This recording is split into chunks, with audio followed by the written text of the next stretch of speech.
জবা ফুল কন্যার চিরল বিরল চুল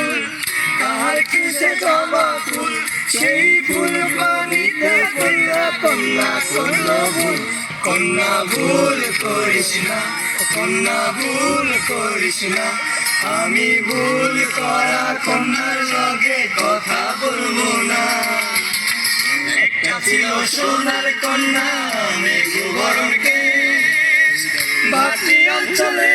ছিল সেই কন্যার দেশ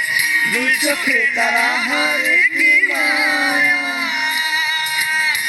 নদীর জলে পড়ল কন্যার ছায়া তাহার কথা বলি তাহার কথা বলতে বলতে না দৌড়াইয়া চলি এখন তাহার কথা বলি তাহার কথা বলতে বলতে না দৌড়াইয়া চলি ছিল সোনার কন্যা মেঘবরণকে ঘাটি অঞ্চলে ছিল সেই কন্যার দেশ দুই চোখে তারা হারে কি মায়া